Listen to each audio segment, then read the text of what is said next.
오늘 우리가 함께 나눌 말씀의 제목은 믿음의 성장을 위한 간구입니다.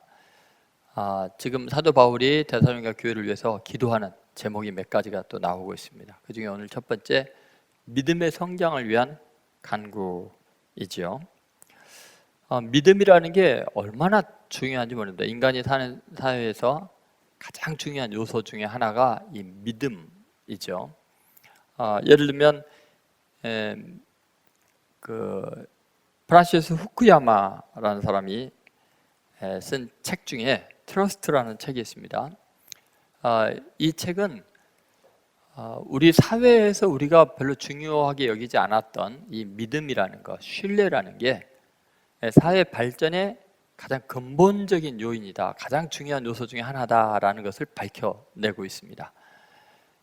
예를 들어서 아무리 경제가 호황이고 또 시스템이 좋은 그런 국가에도 그 사회에 어느 순간 이 신뢰도가 깨지면 그것으로 인한 그 부대 비용이 굉장히 많이 든다는 거예요. 서로 믿을 수가 없으니까 보장을 해야 되는 여러 가지 비용들이 많이 들죠. 그것 때문에 손실되는 게 굉장히 많습니다.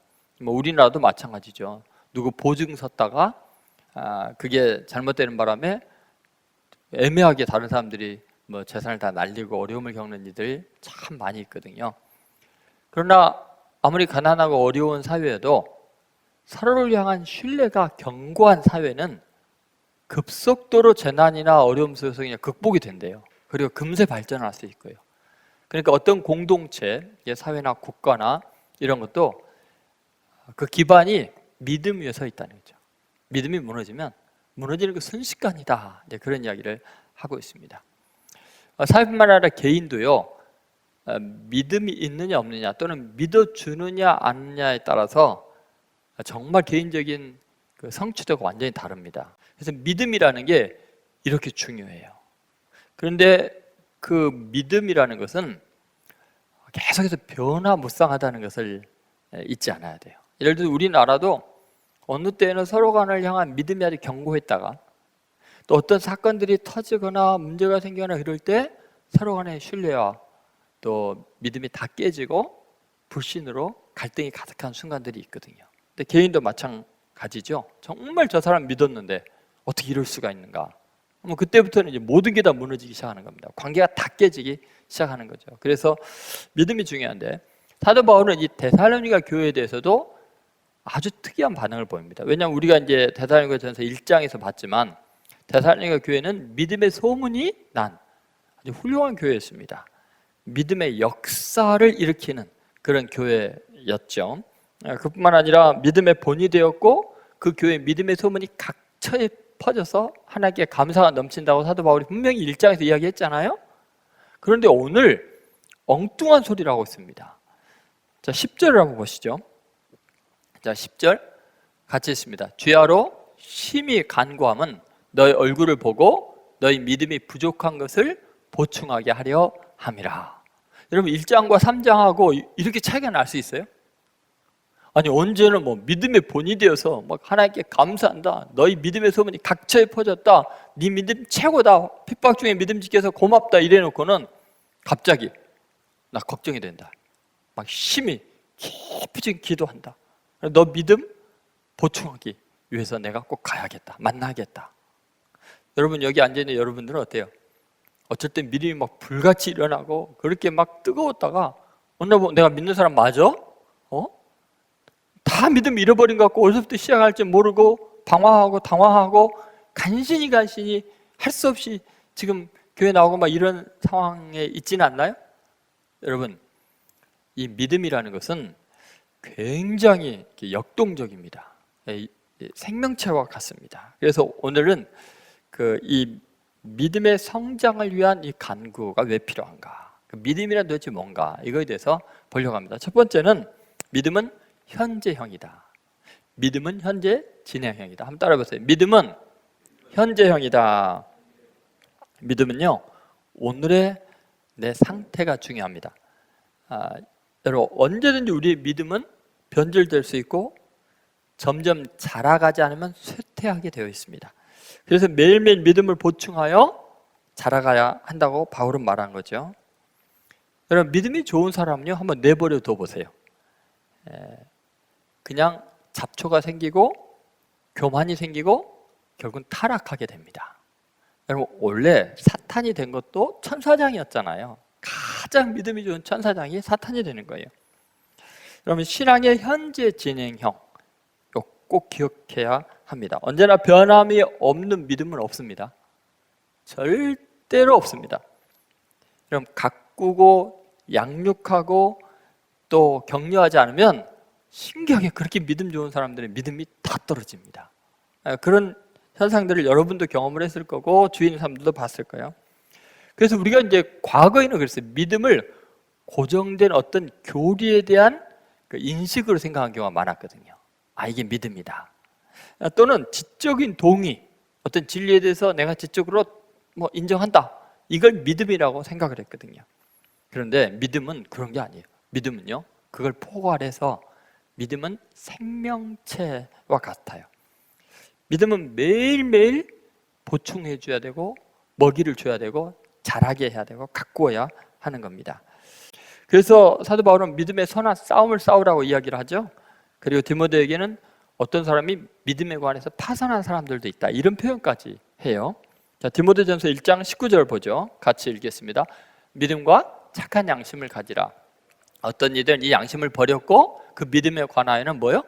파손하였다. 여러분, 믿음의 항해를 가다가 난파당할 수도 있다, 파산당할 수도 있다는 거예요.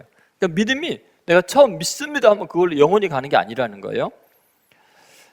디모데전서 5장 12절에는 이렇게 표현되어 있습니다. 처음 믿음을 저버렸으므로 정죄를 받느니라. 여러분, 처음 믿음마저도 지키기가 힘든 거예요. 저버렸다는 거예요. 그러니까 사도 바울은 믿음의 선한 싸움을 싸우는 삶이었다고 이야기를 합니다. 디모데후서 4장 7절 말씀입니다. 같이 읽겠습니다. 나는 선한 싸움을 싸우고 나의 달려갈 길을 마치고 그 다음 뭐예요? 믿음을 지켰으니. 여러분, 믿음을 지켜야 된다는 거예요. 그렇지 않으면 믿음을 빼앗기는 거예요. 믿음이 죽는 거예요. 지켜야 돼요. 그래서 베드로전서 1장 7절에 베드로도 그런 말을 해요. 베드로가 이건 경험을 잘 했죠. 자, 베드로가 한 말 들어봅시다. 같이 읽습니다. 너희 믿음의 확실함은 불로 연단하여도 없어질 금보다 더 귀하여 예수 그리스도께서 나타나실 때 칭찬과 영광과 존귀를 얻게 할 것이니라. 자, 너희 믿음의 확실함, 이게 중요하다는 거예요. 왜냐하면 자꾸 시험이 오니까 잘못하면 이거 잃어버리기 쉽다는 거예요. 그래서 예수님 오실 때 그 믿음이 칭찬과 영광과 존귀를 얻게 해야 된다. 그러려면 어떻게 해요? 믿음이 성장해야 칭찬을 받고 존귀함을 받고 영광을 받는 거 아니겠습니까? 이제 베드로는 사실 열정적으로 주님을 따랐고 자기가 믿음이 좋다고 생각했어요. 사실 베드로의 믿음 대단하잖아요. 그 물 위로 걸어오라니까 정말 뛰어내려가잖아요. 모든 걸 버려두고 주님을 따랐죠. 그물과 뭐 부모와 그 모든 일꾼들 다 버려두고 주를 따랐습니다. 주를 위해서 목숨을 버리겠다고 장담한 적도 있었습니다. 자, 마가복음 14장 31절. 자, 같이 읽겠습니다. 베드로가 힘있게 말하되 내가 주와 함께 죽을지언정 주를 부인하지 않겠나이다 하고 모든 제자도 이와 같이 말하니라. 자, 내가 주와 함께 죽을지언정 주를 뭐요? 부인하지 않겠나이다. 부인 안 했어요? 부인만 한 게 아니라 저주까지 했죠. 여러분, 이 믿음이 그렇게 좋았던 사람이 어떻게 이렇게 바뀔 수 있을까요? 그럼 그때 말한 거는 거짓말이었나요? 진짜였거든요, 그때는. 근데 지금은 부인하고 있었다는 거죠. 여러분, 그런데 또 베드로가요, 회개하고 성령 충만한 오순절 성령 강림 이후에는 하루에 3,000명씩 구원하는 믿음의 용사였어요. 참 신기하죠? 그렇게 믿음의 용사로 성령 충만했던 그가 그러면 계속 유지되냐? 아니에요. 바울이 교회를 세웠다는 소식을 듣고 갈라디아 이방인 지역에 가서 이방인 크리스찬들과 함께 식사를 하다가 예루살렘에서 사람들이 왔다, 야고보가 보낸 사람들이 왔다 하니까 그냥 숟가락 놓고 도망가 버렸어요. 그럼 믿음으로 구원을 얻었다는 진리를 스스로 부인하는 게 돼버리잖아요. 베드로는요, 종잡을 수가 없어요. 그 믿음이라는 게요, 그 다혈질처럼 막 뛰어났다가 그냥 내동댕이 쳐졌다, 그런 거죠. 그래서 우리의 믿음이라는 게요, 깨어있지 않으면, 지키지 않으면 이렇게 쉽게 변질이 될 수 있고 무너질 수 있다는 거죠. 그래서요, 믿음은 이런 거죠. 철저하게 현재형이다. 지금 믿음으로 행하느냐가 중요하다. 지금 믿음이 있느냐? 예전에 내게 어떻게 행하느냐? 뭘 알았느냐? 내가 신앙생활 어떻게 했느냐는 이미 지나간 일이에요. 이미 나는 과거에서 떠나 있어요. 내 소관이 아니에요. 그죠? 그럼 여러분, 미래에 나는 믿음이 있을 거야. 그건 내가 알 수 없어요. 미래도 내 것이 아니에요. 그러면 항상 우리에게 있어서 나의 것은 뭐예요? 현재. 지금을 사는 거예요. 지금 주님을 인정해야 돼요. 어떤 상황에도 믿음을 고백하면 그 믿음으로 구원받는 거예요. 변화될 수 있는 거예요. 그러니까 현재가 중요한 거죠. 그래서 여러분, 꼭 믿음은 현재형이다. 과거 자랑하지 마라. 미래 붙잡지 마라. 지금 하나님 앞에 제대로 고백하는 신앙인들 되시기를 주의 이름으로 소망합니다. 두 번째, 믿음은 새로워져야 된다. 한번 따라오세요. 믿음은 새로워져야 된다.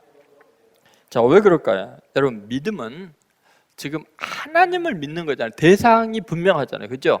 그런데 그 대상과 내가 반응하는 게 믿음이에요. 그렇잖아요. 여러분이 너 믿어라는 건 뭐예요? 너와 나와 일정한 관계가 유지되고 있다라는 거예요. 그죠? 그러니까 이 믿음이라는 것은 하나님과 나의 굉장히 유기적인 관계 속에 있다는 것을 잊지 않아야 돼요. 그러다 보니까 우리는 믿음이 날마다 새로워질 수밖에 없어요. 왜 그럴까요? 여러분이 하나님에 대해서 내가 알고 믿습니다라는 그 내용이라는 것은 실제 하나님의 그 광대하심과 크심과 지혜로우심과 능력과 위대함에 비하면 너무너무나 작은 일부인 거예요. 그러니까 여러분이 지금 믿습니다라는 그 부분에 머물러 있으면 하나님을 제한하는 게 돼버리는 거예요. 하나님을 나머지는 못 믿는 거예요. 그러니까 하나님이 얼마나 크신 하나님이고 얼마나 위대하시고 얼마나 사랑이 깊으시고 얼마나 은혜로우신 분인가는 어떻게 세월이 갈 때마다 내게 어떤 사건이 일어날 때마다 환경이 변화될 때마다 하나님의 전혀 알지 못했던 위대한 면들, 놀라운 사랑들을 새롭게 경험하게 되니까 새로운 하나님에 대한 믿음이 생기는 거예요. 믿음이 성장하는 거예요. 맞습니까? 내가 알고 있는 그 하나님이 예전에 믿었던 그 하나님이라면 지금 여러분은 믿음이 지금 하나님을 스스로 제한하고 있는 큰 죄를 범하는 거죠. 여러분, 우리는 꼭 이것을 잊지 않아요. 사도 바울이 그래서 자기의 달려갈 길이 아직 멀었다고 이야기하는 거예요. 자, 빌립보서 3장 13절부터 14절에 이런 말씀이 있습니다. 같이 읽겠습니다. 형제들아, 나는 아직 내가 잡은 줄로 여기지 아니하고 오직 한 일, 즉 뒤에 있는 것은 잊어버리고 앞에 있는 것을 잡으려고 표대를 향하여 그리스도 예수 안에서 하나님이 위해서 부르신 부름의 상을 위하여 달려가노라. 여러분, 마라톤 선수처럼 달려가는 거예요. 그 중간에 무슨 일이 있고 뭐 여러 가지 방해가 있어도 끝까지 달려가는 거예요. 왜냐하면 하나님께서 나에게 그동안 주신 은혜 외에 앞으로 내가 누려야 되고 도달해야 될 놀라운 하나님의 은혜의 세계가 더 많이 펼쳐져 있기 때문에 그렇죠. 그래서 여러분, 하나님의 신비를 경험한 사람은 그래서 더 큰 은혜를 사모하게 돼 있고 그래서 하면 믿음이 더 커지게 되어 있어요. 우리가 신앙생활을 한다는 그래서 굉장히 놀라운 매일매일의 연속이에요. 하나님의 은혜와 사랑이 더 깊은 차원에서 진행이 돼요. 어쩔 때는요, 어려움을 겪어요. 실패를 해요. 나락에 떨어지는 것 같아요. 그것 때문에 거기까지 도우시고 거기서도 붙잡아 주시는 하나님의 또 다른 사랑의 깊이를 경험하고 은혜의 놀라운 측면들을 새롭게 경험하는. 그래서 다윗 같은 게 그러잖아요. 새 노래로 여호와를 찬양하라. 왜 새 노래일까요? 옛날에 했던 노래는 상상할 수 없었던 새로운 이야기들이 있기 때문에 새로운 은혜가 있으니까 새 노래로 찬양하는 거죠. 그러므로 여러분, 실패한 자리에서는 또 다른 하나님의 깊이 있는 은혜를 경험하고 나가는 거죠. 그래서 하나님과 교제를 하는 사람은 계속해서 새로운 믿음이 성장할 수밖에 없는 거죠. 우리가 여러분, 믿음을 갖지만 내가 지금 믿는 하나님은 앞으로 내가 경험해서 또다시 믿게 될 하나님에 비하면 비교가 안 될 만큼 놀라운 하나님의 세계가 열려 있어요. 그러니까 믿음이요, 점점 자란다니까요. 우리는 큰 은혜를 받게 되어 있어요. 그래서 예수님께서 마가복음 9장 23절에 이런 말씀을 하시죠. 예수께서 이르시되 할 수 있거든이 무슨 말이냐? 믿는 자에게는 능히 하지 못할 일이 없느니라. 이 말은 무슨 말이에요? 믿는 자가 믿음이 커진다는 거예요. 그것은 자기의 능력 밖에 하나님의 크심을 점점 새롭게 경험하게 되니까 놀라운 일들을 고백하는 큰 믿음의 사람들로 자란다는 거죠. 여러분, 그래서 사도 바울은 믿음은 보충해 주려고 왔다. 너 믿음을 새롭게 하려고 왔다.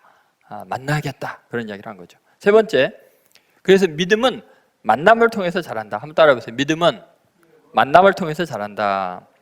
여러분, 성도의 교제가 중요한 이유가 여기 있어요. 하나님은 각 사람을 개인적으로 만나시고 그들에게 독특한 은혜들을 다양한 면에서 경험하게 하십니다. 그러니까 여러분들은 지금요, 똑같은 하나님의 같은 측면만 경험하는 게 아니라 인생의 여정이 다르고 과거의 경험이 다르고 지금 현재 경제적 수준이건 뭐 외모건 성격이건 다 다르다 보니까 하나님의 독특한 측면을, 나만 경험하고 있는 하나님의 어떤 면을 경험해요. 그러면 다른 사람을 보면요, 그 사람은 나와 완전히 다른 삶을 살아왔기 때문에 하나님의 또 다른 면들을 경험하고 있어요. 그러면 그 사람과 만나서 이야기하면 내가 알지 못했던 하나님의 이런 면이 있네 하고 우리가 깨닫게 되는 거예요. 그러니까 하나님에 대해서 계시를 받고 은혜를 받는다는 것은 성도 간의 교제를 통해서 하나님에 대한 지식이 넓어지고 믿음이 커지는 거예요. 제가 요새 그 새롭게 하소서 이런 데서 간증 나오는 걸 보면서요, 하나님의 놀라운 면들을 많이 경험하게 돼요. 최근에 그런 은혜들을 참 많이 받고 있어요. 유튜브 통해서 엄청난 간증들이 많이 있다고요. 그러니까 여러분들 보세요. 그러면은 제가 성경을 읽고 제가 경험한 그 하나님의 면보다도 정말 깊은 차원, 높은 차원, 위대한 차원에서 믿음에 대해서 배우게 되고요. 하나님을 깨닫게 되는 거죠. 그래서 여러분, 우리는 서로 만나면서 내가 알고 있는 하나님보다 더 큰 하나님을 다른 사람을 통해서 배우게 되고 깨닫게 된다는 거죠. 그래서 그리스도인의 교제가 그렇게 중요하고 사도 바울이 기어이 만나겠다, 너의 믿음을 보충해 주러 너희들이 가겠다, 그렇게 하는 이유가 그거, 예수님께 제발 저들에게 갈 수 있는 길을 열어달라고 이야기하는 이유가 믿음을 보충하기 위해서다. 그러니까 여러분, 하나님께서 우리의 믿음의 탱크에 새로운 그 믿음을 공급하는 통로는 성도 간의 교제라는 거예요. 여러분 믿습니까? 그래서 지금 사탄이 하는 최고의 방해가 뭐냐? 못 만나게 하는 거예요. 어떻게 하든지 못 만나게 하는 거예요. 그래서 여러 가지로 나타나요. 그런데 성도들은 절대 굴복하지 않죠. 카타콤 안에서라도 모이죠. 만나죠. 줌을 통해서라도 우리는 만나요. 그래서 하나님은 반드시 성도라는 파이프라인을 통해서 우리의 믿음을 보충해 준다. 그걸 있잖아요. 그래서요, 믿음이 아무리 좋은 사람도요, 교회 안 나오고 교제 안 하면 금세 믿음 잃어버립니다. 금세 떨어지고 흔들리고 낙심해요. 그래서 참 신기합니다. 우리가 교회 막 바쁘게 나가고 열심히 봉사하고 이런 것들이요, 아무것도 아닌 것 같아도 믿음을 지키는데 결정적인데 그거 딱 끊어지면 그냥 뭐 내 믿음 어디 갔나, 뭐 그냥 속에서 막 가시가 돋치고 막 미움이 생기고 이상하게 변질되는 거죠. 그러면 여러분 꼭 잊지 마세요. 세상 사람들도 마찬가지죠. 미국 카네기 연구소에서 조사한 바에 따르면요, 어떤 사람이 성공하는 비결이 한 15% 정도가 자기의 능력이래요. 대부분 성공하는 85%의 원인 중에 가장 중요한 인간관계라는 거예요. 다른 사람을 만남으로써 지혜롭고 길이 열리고 이런다는 거죠. 믿음도 똑같습니다. 믿음도요, 내가 믿음 생활 열심히 하고 믿습니다 하고 혼자 성경 공부했고 이런 거는 15%밖에 안 돼요. 근데 진짜 믿음이 성장하고 발달하는 것은 제 경험을 보면은 대부분 다른 성도들과의 만남이에요. 그들의 삶을 보고 그들에게 역사하시는 하나님의 은혜를 보면서 믿음이 성장하고 있는 거죠. 그래서 여러분, 특별히 하나님은 당신의 택한 사역자들을 통해서 믿음의 조상들, 예언자들, 사사들, 이런 사람들을 우리가 만나게 되는 게 성경을 읽는 거죠. 그죠? 그래서 그들의 다니엘의 모습, 요셉의 모습, 다윗의 모습 보면서 믿음이 생기죠. 그렇죠? 그리고 이제 저희가 소그룹 성경 공부 보면 여러분 연령별로 나눠서 하잖아요. 그때 여러분들이 그들과 대화를 나누면서 줌을 통해서 그들이 일주일 동안 생활을 나누고 성경 읽고 경건서적을 읽으면서 경건서적을 쓴 그 믿음의 선배들의 이야기를 들으면서 여러분 믿음이 막 보충이 되는 걸 느끼는 거예요. 굉장히 강한 믿음으로 성장하게 되는 거예요. 그리고 그 이야기를 같이 읽고 듣고 나누는 과정 속에서 또 믿음의 보충을 받게 돼요. 그러니까 믿음이 강해지고요. 세상의 위기와 시련과 역경 속에서 다 이길 수 있는 어마어마한 믿음의 보충을 받게 되는 거죠. 그래서 성도 간의 교제를 통해서 이렇게 하나님이 역사하시는 거죠. 그래서 10절 한번 봐보세요. 10절에 이렇게 이야기하시잖아요. 주의 하루 심히 간구함은 너희 얼굴을 보고 너희 믿음이 부족한 것을 보충하게 하려 함이라. 11절 하나님 우리 아버지와 우리 주 예수는 우리 길을 너희에게로 갈 수 있게 하시오며, 이렇게 이야기를 하는 거예요. 그러면 여러분, 결국 믿음은 혼자 지킬 수 없다. 공동체로 모이고 만나고 봉사하고 섬기는 것이 여러분이 살 길이에요. 믿음이 강해지고 위대해지는 길이죠. 그래서 빌레몬서 1장 5절 6절에 보면은 바울이 이런 이야기를 합니다. 같이 읽겠습니다. 주 예수와 및 모든 성도에 대한 내 사랑과 믿음이 있음을 들음이니 이로써 내 믿음의 교제가 우리 가운데 있는 선을 알게 하고 그리스도께 이르도록 역사하느니라. 자, 믿음의 교제가 우리를 그리스도에게 이르도록 역사하고 선을 알게 한다. 그렇게 이야기를 하고 있습니다. 그러므로 여러분이 지금 수요 예배 줌으로 드리던 현장에 오든 또 새벽 기도회, 그 다음에 주일 예배, 소그룹 성역 공부, 이 모든 것들은 다 믿음을 보충하게 하는 하나님의 놀라운 방편들입니다.